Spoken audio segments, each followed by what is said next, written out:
Good morning, everyone. We have plenty of wonderful conversation in the studio. I just ask everyone to take a seat so we can get the conversation started today. Good morning, everyone. I am Matt Ewalt. I serve the Texas Tribune as Senior Director of Events and Live Journalism. Welcome to those joining us in person here at the Tribune's 919 studio in downtown Austin, and those joining us around the state for a conversation about the future of public media here in Texas. Our program today will run an hour with 15 minutes for your questions. We want to get to as many of your questions as possible. Our in-person and online audience can submit questions through our Q&A portal. That's at texastribune.org/ask. texastribune.org/ask. And for those in person, you'll also find some signage in the back with a QR code that you can use. And if you're old school and want to use a note card, I'm happy to bring one to you so you can ask your question that way. We want to thank all of those around the state who make the journalism of the Tribune, including events like this, possible by becoming Texas Tribune members. Just a quick, for our in-person audience, a quick show of hands for those here in Austin who are members of the Texas Tribune. Just want to acknowledge you and your support. To learn more and to become a member, you can visit texastribune.org/support. In 2 months, we will convene here in downtown Austin for the Texas Tribune Festival. We invite you to step inside the conversation shaping the future of education, the economy, healthcare, energy, technology, culture and the arts, and public media. With those driving decisions in Texas and across the nation, you can learn more and purchase tickets at tribfest.org. Now let's get to today's conversation by meeting our panelists. Julie Grimes has served as general manager of the Amarillo-based Panhandle PBS since 2023, serves all of the Panhandle 26 counties, if I'm correct. All right. She previously served as the owner and operator of her own company called Black Sheep Kitchen, and her career includes more than 10 years working as a senior food editor for Southern Living and Cooking Light magazines. Corey McLagan begins her work as executive editor of KUT News and the Texas Newsroom on September 1st or after the holiday, leading journalism strategy across both newsrooms, working closely with editors to strengthen editorial innovation, drive collaboration, and expand the audience across platforms. She also had joined, she was also with the Texas Tribune in a number of capacities.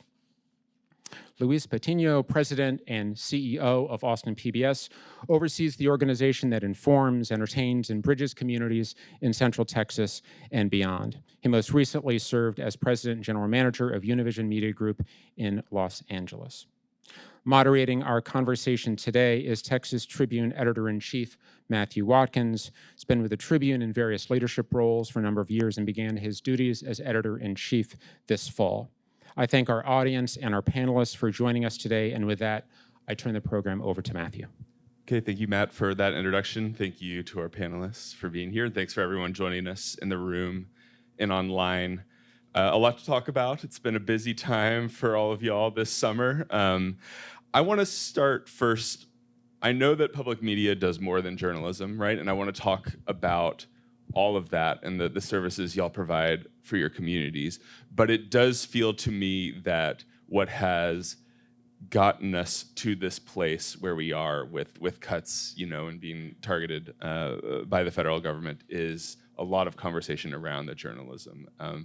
And so, Corey, I want to start with you as someone who works with public media journalists from around the state.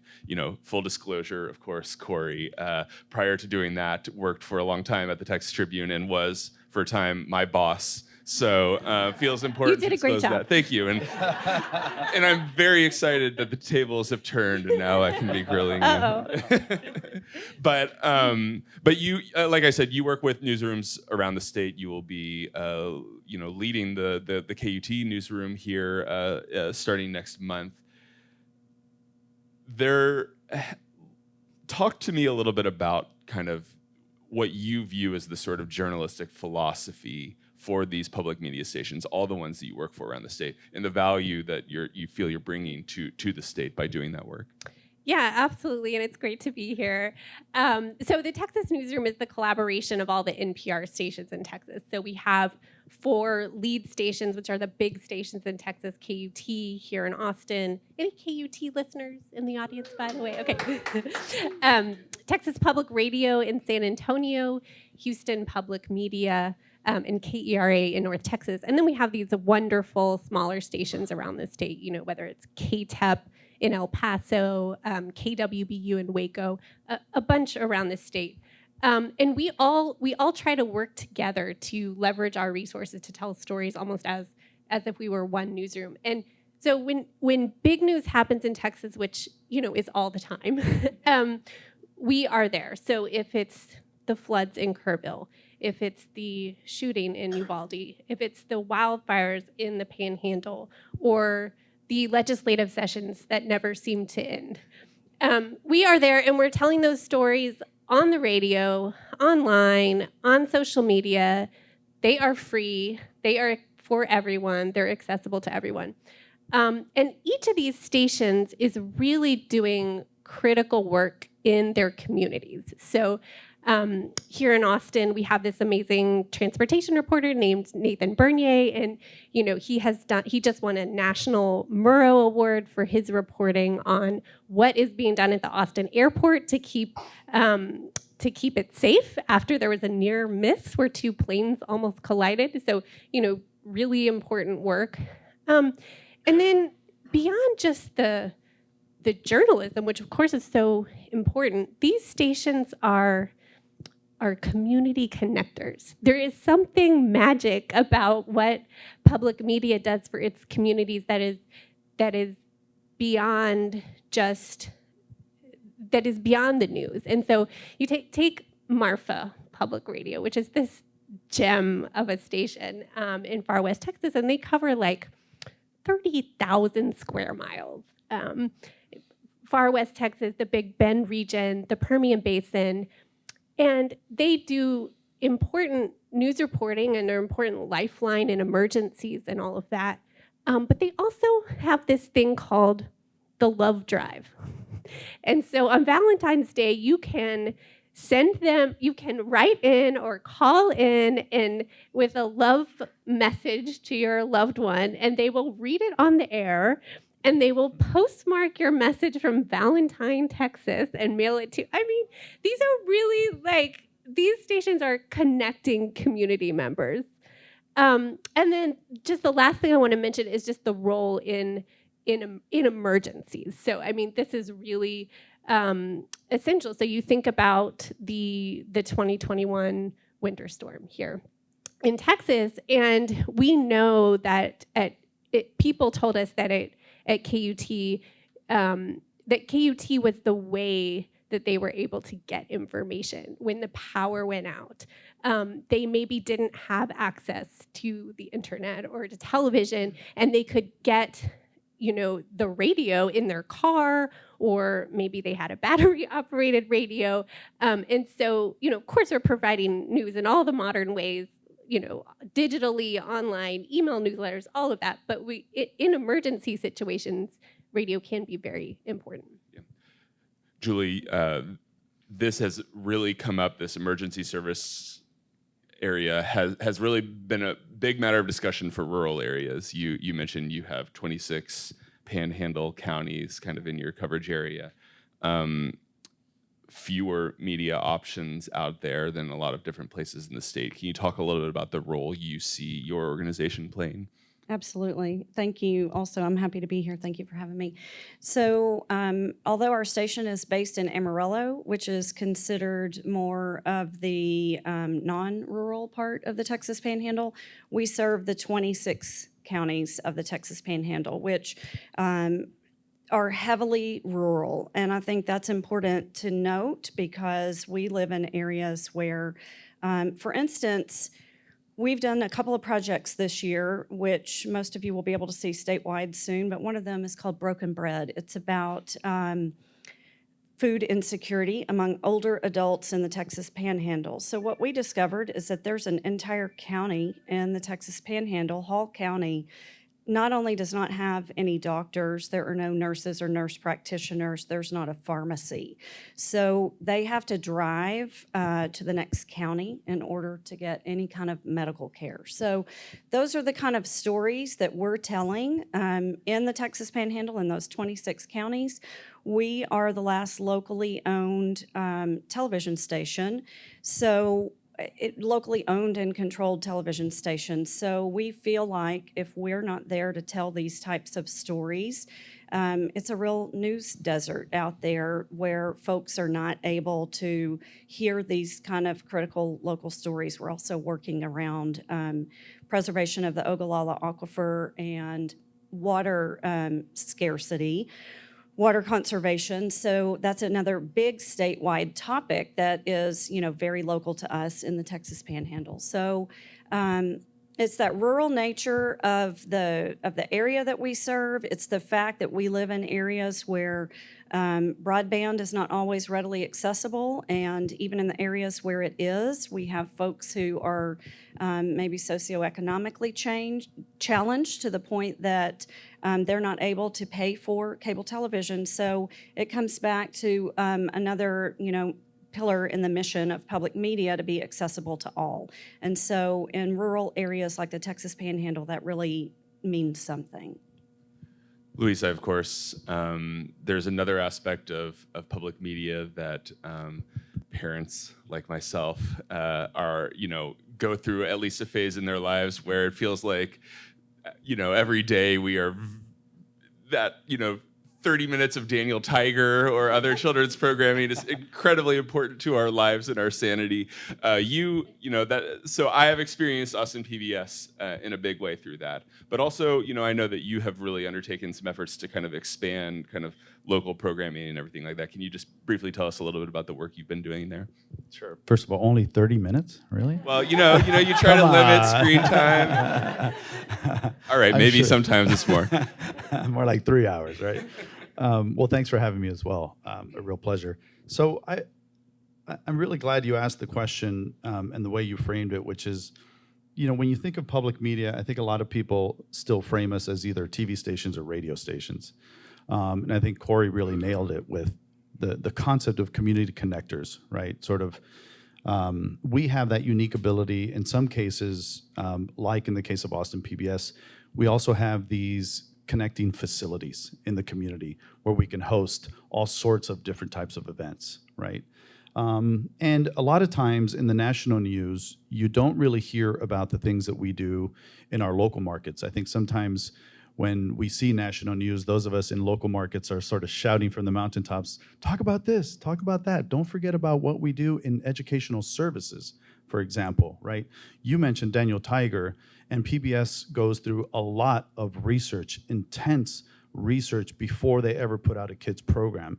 But beyond the kids programs, in many of our markets, we also have educational teams, which not a lot of broadcasters or media companies actually have a chief education officer like we do with Dr. Ben Kramer, who is an ex-high school principal, who actually has a team of people that go out there and sort of train the trainer, work with educators, with parents, with students, and bring to them the vast volume of content that PBS offers for free, open source, for parents, and situations like when COVID happened, where a lot of teachers and school districts really turned to PBS for the curriculum that we provide, the educational services that we provide. So there's a lot of things that we do that don't get that attention that I think it should.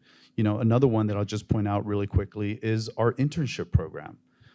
For years, public media has really valued and had intentional programs around internships. At Austin PBS, we have anywhere from 10 to 12 interns from across the state that come in and are part of this really amazing program where they get to work with production, with the underwriting team, with the data services team.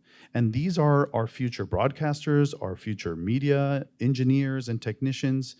And that's the kind of work that we are very intentional about, that we support, and that I think allows us to also, from a workforce development point of view, develop a pipeline of future employees in what is turning out to be in Texas a very important industry. Corey, I mean, it's no secret that one of maybe the driving reason that you saw this defunding of public broadcasting was a perception among people and, you know, the Republican leaders in Congress, in the White House, that public media news coverage was too liberal, right? I mean, Brandon Gill, a Texas congressman, called the cuts an attempt to, quote, defund left-wing state-sponsored outlets. I'm curious, what do you think? I mean, you know, there is that sort of stereotype of the NPR listeners, the tote bag carrying, you know, Volvo driving, you know, individual. Do you believe in that stereotype? And just, can you talk a little bit about just like the idea, you know, the ethics and the approach that you take to your journalism? Do you think there's any truth to that, you know, leaning left argument that that folks have made? So look, public media is for everyone, right? And we are nonprofit, we're nonpartisan. We tell the story right down the middle, you know, just like we did here together at the Texas Tribune. We interview all sides. We're covering the legislature. We always think we don't have any sort of agenda of you know, how we're going to cover it. So, you know, I would challenge people to listen to our coverage and decide. And what I think you'll hear is really balanced coverage of the news of the day, including of politics, that doesn't have any agenda. And look, public media has had bipartisan support for decades. And when you know, President Johnson signed the Public Broadcast Act, you know, he talked about enlightenment for all, and that this was going to be for everyone, and has really enjoyed support from Republicans and Democrats over all these years. So we approach our coverage with fairness and not with an agenda, and it's for everyone. And maybe they carry more tote bags than other people, our listeners, but that's okay. Liberal about a tote bag. Nothing liberal about a tote bag. All right, yeah. So, okay, of course, let's just take a step back and just recount what has actually happened here. You know, on July 24th, Donald Trump signed a bill that canceled around, I believe, $1.1 billion in funding that had been approved for public broadcasting. About a week later, the Corporation for Public Broadcasting, where that funding sort of passes through and is delivered to the stations, announced that it was shutting down at the end of the fiscal year. I think September 1st is that last day. You know, there's been a lot of talk about, you know, how much and what different kinds of stations, how they'll be affected by that. Julie, I'll start with you, because I know, again, a lot of the focus has been on the more rural stations. How much of a existential threat is what has happened to your station? What is it going, I mean, how much danger is just the continued operation of your organization due to what happened in July? So I know that what you hear in the media is that rural stations are most at risk in the rescissions package going through. So just to kind of put that into context, I know we've got a lot of public media consumers in the audience, so you guys probably know this. But rural stations are more dependent on federal funding than traditionally more urban stations are. So for instance, in my station in Amarillo, about 30% of our budget comes from federal funds. So that's what we mean when we say that rural stations are more vulnerable, because we just have a bigger gap to fill. So to answer your question, how existential of a crisis is this? I can really only speak to my station. I can say that, you know, obviously this is not the outcome that we wanted, but it's the one that we have to deal with. So we're very forward-facing. I am super thankful for guys like Luis sitting here next to me, who is kind of spearheading a project with Texas PBS, which is an organization where all 10 Texas PBS stations across the state work cooperatively. It's something that's been in effect for years. And, you know, fortunately, we kind of found our groove about a year or two ago, working together to bring more content, to bring stories from Amarillo to people across the state, for instance, to drive revenue that benefits all the stations. So I think that's a real position of strength that all of us here in Texas have, is that we're working collectively. And it's not just PBS stations working together as a whole. I'm talking with folks in our area. We've got the Amarillo Tribune. And so I'm talking with Jackie at the Amarillo Tribune. What are ways that we can collaborate? So I definitely think that a very collaborative spirit is going to be part of the answer. And then I also think that, we're going to need to remind you, the public, our viewers, our supporters, that public media it's your station. It's not my station. I just happen to have the honor and the privilege of leading at one station in Amarillo, but it's the people's station, and so we need the people to support the work we're doing and help us affirm our value in our communities. And so I definitely see a path forward. I'm very optimistic. And I think there's going to be strength in numbers. Ballpark, what's your annual budget? Well, we're looking to make up $1 million gap. $1 million gap. Okay. And annually, right. I mean, one of the big issues here is that it's not just a one-time thing. It's something you counted on every single year, essentially. Is the reason that the rural stations tend to rely more on this just a population issue? You have smaller fundraising bases and often less wealth to draw from the community? Is that largely what it is? Again, I mean, I can speak only, probably educated on my station, but I think in general the thinking is that yes, it's so.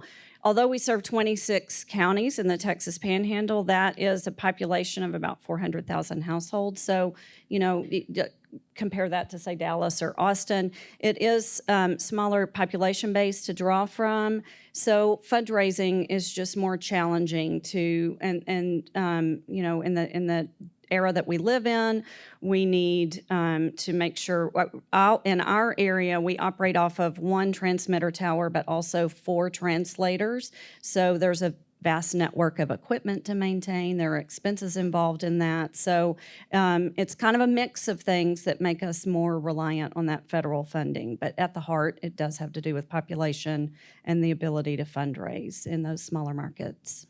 Luis, what kind of impact are y'all looking at Austin PBS? It's close to $3 million for us annually. And out of a budget of how much? Of about 20. Okay. So it's about a little bit over, close to 12% annually. And a portion of that I might mention, because I think this is important to the earlier question you asked me about education, is that part of that, close to $3 million, was from the U.S. Department of Education.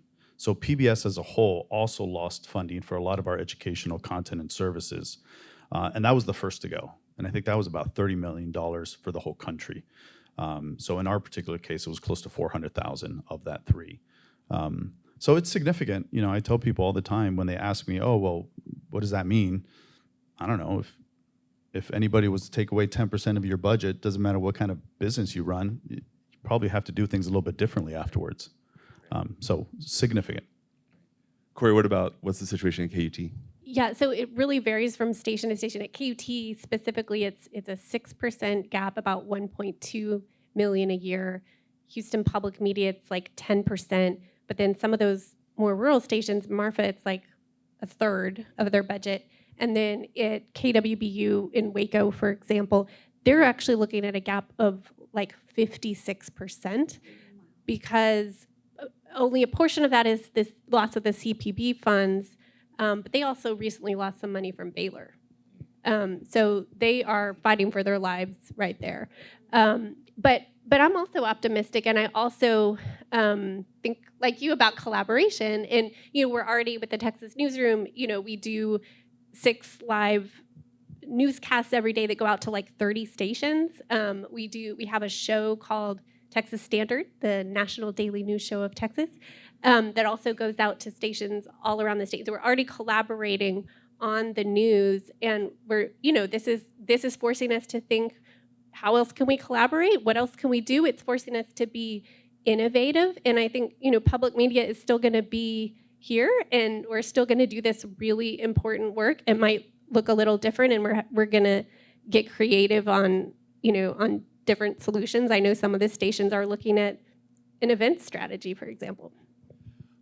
Luis, I'll ask you this first. I mean, how much there has certainly been a rallying of public media watchers and listeners, right? And speaking up and saying that this work is valuable, we want to support it. Has that borne out financially in any ways? Has there been any kind of fundraising boost from this?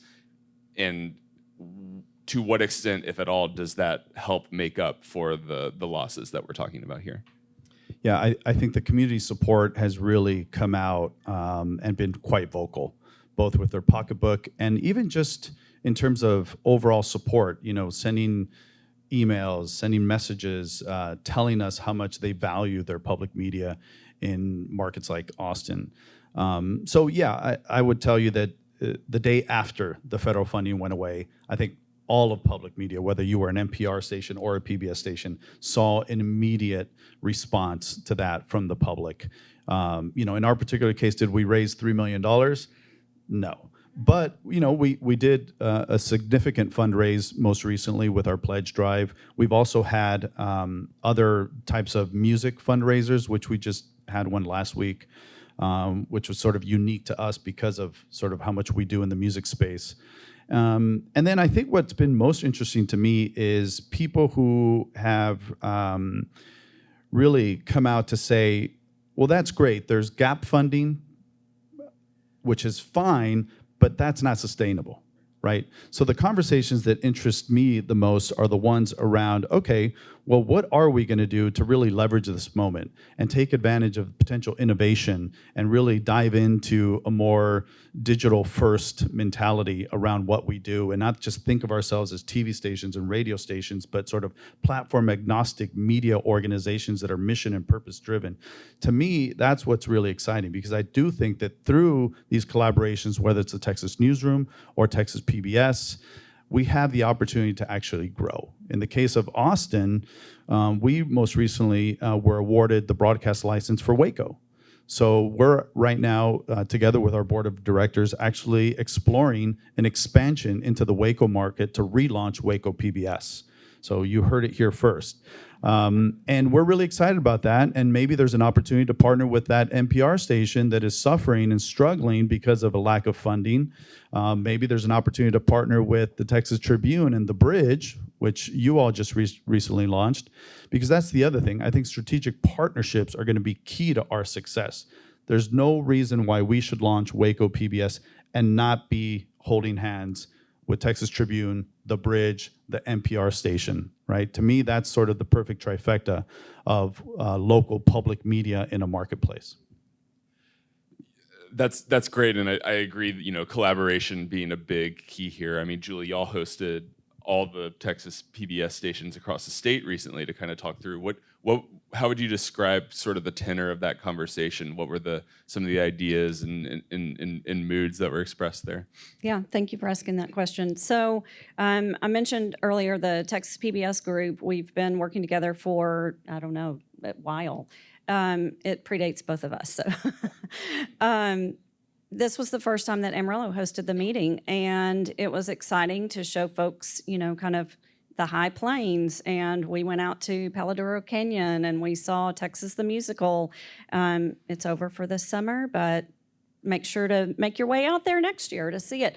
It was great I think it's always good for all of us to get outside of our home turf and comfort zone and come together in a space where, we can focus just on collaborative work. And that's what happened at this meeting. It was the first week in August, I believe, is when it was. So we were fairly fresh off of the news of the rescissions package passing. I know that I can say for myself, we were still sort of casting about to know what our future looks like. And I felt like it was a really defining moment for us to come together and recognize the power that we have as a group of Texas PBS stations to work collectively, to go out and reimagine the way that we all do our work in each of our shops, to how can we collaborate for shared services.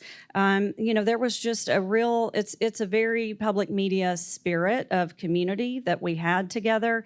It was very uplifting and very encouraging to see that we're all working for a common goal of, the survival of public media in general. We want to be sure that we have coverage across the entire state of Texas. And like Luis mentioned, we're not content to just status quo with what we have now. We want to expand and grow and, continue telling the amazing stories that are happening here in the state of Texas. That's great. I do have to ask, though, for any organization, as you mentioned, a 10%, a 30% cut, 12% cut, that is going to have an impact, right? It's hard decisions are going to have to be made, and I wonder, we know yet? I'll start with you, Corey, but I'm interested in hearing all of you. Like, do we know what's going to be lost because of this? Have those decisions been made? When do those decisions need to be made if they haven't already? There's a lot of unknowns still, so it has not been sorted out, to answer your question. There are stations that are right now doing hiring freezes as kind of a wait and see.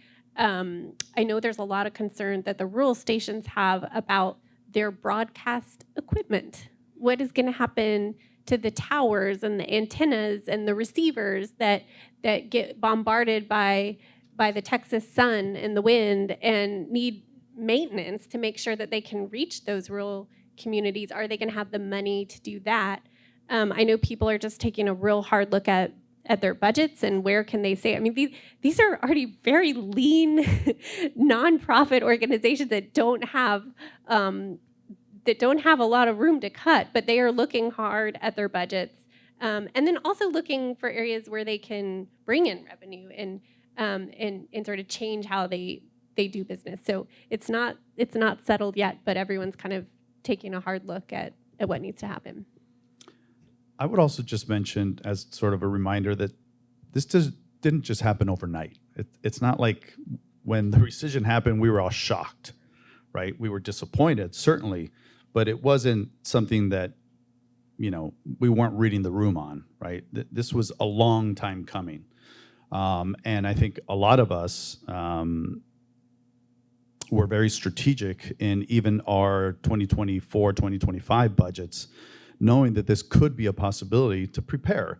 And I think to Corey's point, we're not very, fat organizations where all of a sudden you can, just cut your way to success.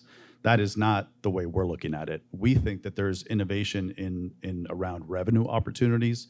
We think that by partnering together and sort of leveraging our resources, there's an ability to sort of maybe scale back in some of these areas where you can cut sort of back office infrastructure. Think of the shared service model. So I think you're going to start to see a combination of some expense reductions in areas that don't affect our public work and our community work. I think you'll hear from all of us that we will defend to the very bitter end our work in education, our work in community impact, our mission and purpose work will be defended at the utmost, and that includes content and services. So I think you will see some scaling back on areas where we feel that it's not as consumer forward. And then I think the real opportunity comes around revenue innovation, right? And that will continue to be some of the more traditional philanthropic means, but there's also an opportunity for us to really lean into regional underwriting and corporate sponsorships, which we hadn't really done a really good job on. And the Texas PBS team has really shown us that through intentionality, through sort of removing some barriers and hurdles and hiring the right people that have the right skill set, we've actually been able to grow our regional statewide corporate sponsorship really significantly just by having a really robust strategy around that. So I think there's opportunities around events as well, experiences.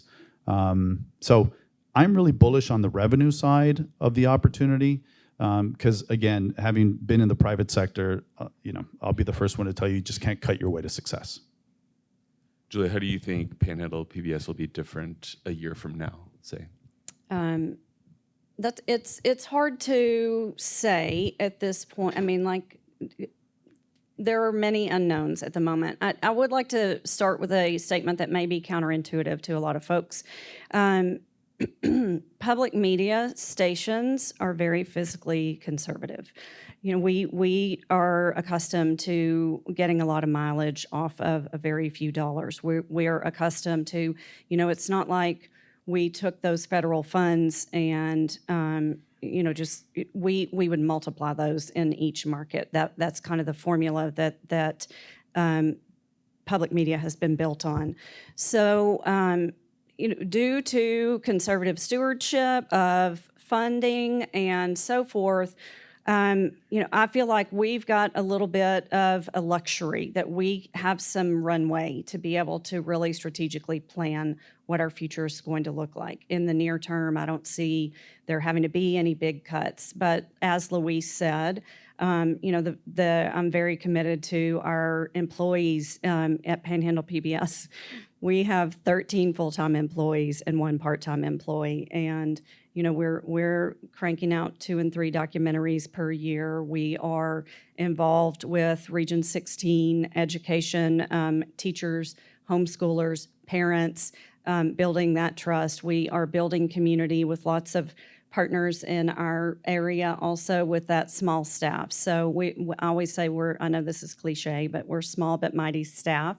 So we're very lean to start with.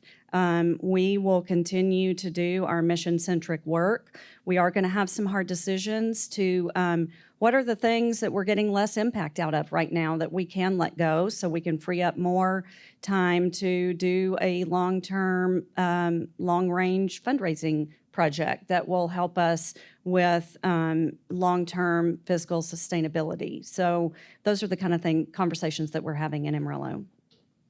Corey, I mean, I would imagine you're taking over this executive editor position in September. I would imagine even if it weren't for these cuts, probably part of your job and assignment would be thinking about what does a public radio station look like in the future, right? I mean, there are things that are challenging all media, particularly, you know, fewer people listening to radio over the airwaves or watching TV over the airwaves, right? You know, challenges with the internet. I mean, I think that there's a question to be asked about, you know, do you want to be funded by the government in a world where the government might use that you know, leverage to try to influence coverage and everything like that? I mean, how do you think this moment should shape how these news outlets, these organizations think about the future and how they should be kind of setting themselves up for the future? Yeah, so at KUT, for example, 90% of the budget is already from individuals and businesses in our community. And so we're going to need more support from those groups, right? And to Louise's point from before, these are public media organizations now, right? Like we're not just radio stations. And so some of the things I'm excited to dive into are, you know, breaking news. How can we tell these stories very quickly? Digital news, how can we tell stories on all different platforms, you know, including the digital platforms on our websites, the email newsletters, social media, all of that. And really investing in investigative journalism and accountability reporting. And this is something our audiences really want, and we know that. Some of our journalists are doing great work in this area. We have at the Texas Newsroom an investigative reporting team that includes Lauren McGaughy, who's based here in Austin at KUT. She's currently investigating Elon Musk's impact on Texas. She also did some excellent reporting on prison heat. You may know that a lot of the prisons here in Texas are not air conditioned, and that is a big health problem for people. So we're going to invest in this work that really makes an impact and makes a difference. And we're going to need help from the community. And we appreciate everyone who's stepped up so far. And we have seen that. We really have seen people stepping up. Luis, this maybe this is a hard question to ask you because you're not going to be the decider on this, but should public media be trying to get this money back from the federal government, or is it time to sort of move on and think about different ways of doing this? Yeah, I'm probably not the best person to ask that because it's so out of our control, right? So I would tell you that we've tried to move on. Not because the federal funding wasn't important, so don't get me wrong, but I think that dwelling on that is not the best use of our time. So I'd like our teams in Texas, to all really think about the future and what does the future of public media look like, right? We always use the analogy of if we were to start from scratch today, would we look the way we look right now? And the answer typically is probably not. We'd probably look a little bit different. So that's the way we're trying to reimagine ourselves. I mean, we really got to lean into digital in a big way. We need more people to discover the amazing content that we produce.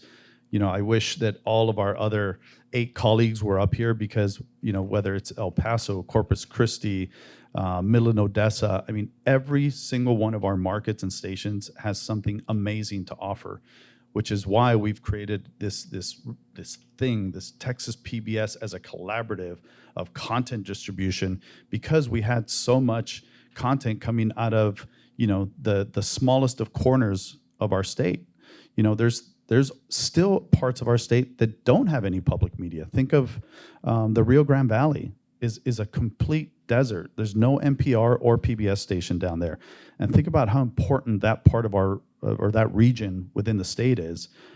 So we have a lot of work to do to try and make sure that we cover the entire state, that we get the content out there that people are really looking forward to, and that we continue to produce content that really elevates the spirits, that informs and inspires.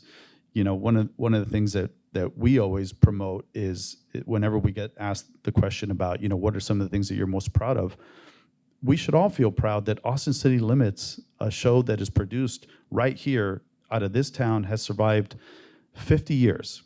50 years of potential federal cuts, 50 years of ups and downs in the economy, 50 years of celebrating music, arts, culture, and really all thanks to the public and the public media support. So I think we have so much to celebrate and so much to offer. We just need more people to really discover it. Julie Corey, I wonder if this was a federal issue. There were also conversations at the state level this year. There was a bill that would have banned universities and colleges, both of which are, support y'all's entities, from, supporting nonprofit media. That bill failed. There was, and obviously, the legislature's in session, but it's unlikely to come back up and for a while now. Do you worry a little bit about like a trickle-down effect or the impact of possibly losing state support as well? Great question. So Panhandle PBS, the license at Panhandle PBS is held by Amarillo College, which is a community college in Amarillo. So it's very personal to us. I was very aware of that conversation. I was able to make a trip to Austin at that time and talk with our lawmakers about the importance of the support that we have from Amarillo College. We've got a number of, I think the numbers that we said at the time that bill was under consideration is that half of the 10 stations in the PBS stations in the state of Texas are connected to colleges and universities. So yes, it's definitely something that we always watch. But I believe it is like everything in the world, it's all about relationship building. And so I think we don't wait for a bill to come up in the legislature or in Congress for us to tell the story of the worth that we're providing in our communities. Because when you develop those relationships and you have folks who understand the impact of what we're doing, that you're starting on a more solid foundation to be able to fight against these kinds of things. And then to your previous question, I feel like although, again, this is not the outcome that we wanted, it's not the one I asked for, I think this is a moment for us to grow and become stronger. Because I think, in the increasingly politically polarized environment that we live in, it's good for stations to be as independent as possible. The public side of the equation has always been to kind of undergird the journalistic integrity, the commitment to being unbiased and being accessible to all. So anybody who's spent a day in public media, those values are very ingrained in our soul. And so, even without the public side of public media, I think you can still depend on those values and commitments that to be there. Okay, one last question. If I am a person who values that investigative reporting or the 50 years of ACL or the Daniel 30 minutes or 3 hours of Daniel Tiger, what can I be doing right now? How can I help? I'm sure you can donate, right? Are there other things as well? Well, thank you for asking. If you should donate to your local public media station, absolutely. So if you live here in Austin, you can go to KUT.org and click the donate button. I would also recommend that you donate to your local PBS station, which is Austin PBS here. But all around the state, there's opportunities to donate to your local station, and it really does make an impact. And here at KUT, you're supporting that great news and information at KUT. We also have KUTX as part of our organization, which is all about musical discovery and when I love the news, okay? But occasionally I need to listen to something else, and I listen to KUTX, and you hear all these amazing artists, and it's not like other radio stations. It's not like other music stations. You really get to discover some great artists. So when you give, it's really going to make a difference and allow us to be able to do this important and kind of enlightening work in our communities.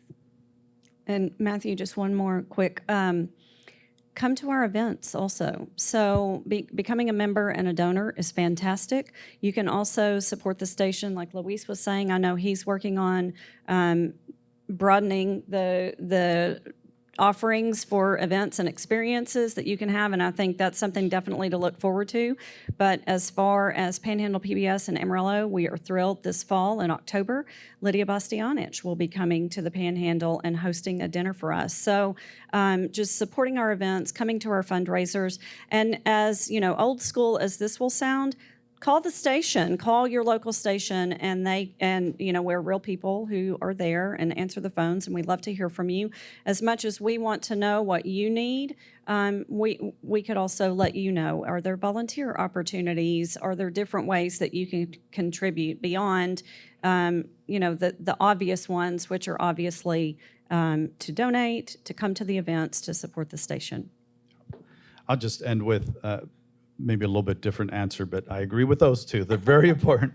But also just be our advocates, be our champions out there, right? I think that can go so far when you're at a dinner conversation or a reception amongst friends and family, and they ask you about public media, and whether you're a supporter, hopefully you're all supporters, hopefully you're all advocates, is to really engage in a conversation. I tell our employees all the time, check people when they tell you when they make these offhanded, off-the-cuff comments about, oh, I heard you guys are going away, or I heard your station's shutting down, or I heard this, or I heard that. Call them out on it, right? If they say, oh, well, I don't like NPR or PBS because of X, Y, Z, ask them, well, what did you see specifically? What show, what episode did you see, did you listen to, did you watch? Because we want to hear about it. I want to hear about it. I'll email the folks at Frontline or at NewsHour. They'd be happy to receive an email saying, we have this viewer who claims that something that you reported on was not factual, something that you reported on was too one-sided. I would say be our advocates and our champions, and be willing to have those tough conversations with the people that make these offhanded remarks with no substance, right? Because that happens every single day, and I think that's what bothers us the most, is when there's really nothing behind some of this commentary and some of the perception around what public media is or isn't. So be our champions. Can I add one more thing since we were talking about events? KUT does have a great event coming up called AT Explained Live, and it's coming up at Bass, and you can get your tickets. And what this is a live journalism show on stage where we answer questions that Austinites have about Austin. Like a previous question was, why do sidewalks suddenly end in Austin? But anyway, it's really fun. You've been before, It's a really right? great event. It's a lot of fun. Yeah, so you can join us there, and that will help too. All right, we will hand it off to Matt Ewalt, who has some audience questions. We have a few questions submitted here. And as a reminder, you can ask questions at texastribune.org/ask. That's texastribune.org/ask. I am so glad that AT Explained was mentioned here because I also attended, and someone new to Austin, it was just as valuable. But there was an aspect of it that introduced and helped tell the stories of the staff that works there. And there's a question in here around issues of trust in institutions. And I'm wondering how else you all work to kind of humanize the work of an institution and being able to share that story with its members, or if nothing else, respond to some of those issues of trust and people thinking purely in terms of like an institution or bureaucracy. Yeah, I mean, I think allowing the audience to get to know our journalists is a great way for them to understand that it's not a nameless, faceless entity, and that we're people who live in these communities and send our children to school here. And I was born in this town. You're also from here. So we're here telling these stories. I think you're referring to before, at the beginning of the AT Explained live show, we had a slideshow that was like fun facts, or you had to pick which was the true, Right. the true fact about our staff members. And we have some really fun facts about the staff members. Like there's the head of our podcast, Elizabeth McQueen, an amazing member of our staff. She used to be in the band Asleep at the Wheel. So that's her fun fact. I mean, so there's a lot of things that we sort of tell people about the staff so that they can get to know us as people. I would just like to add that I think at the root of what I would call the attack on public media at the moment is a fundamental misunderstanding of how public media operates. And, certainly to your point, Louise, but also I think that, the real target was national PBS, and then the ones who are bearing the biggest brunt of the outcome are the stations, the local stations. So I think it's really important for folks to understand that what PBS, the national organization, does for us, the member stations, is they leverage content for us and handle the contract and rights side of things. They provide services. They run cabling into our stations so that we're able to broadcast and so forth. At each station in Amarillo, Texas, we make our decisions about what content goes out over our airwaves. So what PBS provides to us is kind of a catalog, in effect, of options. The things that are going to play in Austin may not be the things that my audience in Amarillo will resonate with. So, that, again, is part of the public contract of public media, is that it's media that's leveraged at the national level, yes, but the decisions are made at the local level, and that's really critical, I think, to trust with the audience, and I think people need to understand that. Let me just jump on that because that's such an important point. The other thing that is part of our mandate as community licensees, which we are, is we have a community advisory board made up of 30 members of the community. This is not our board of directors, which has fiduciary duty over the organization.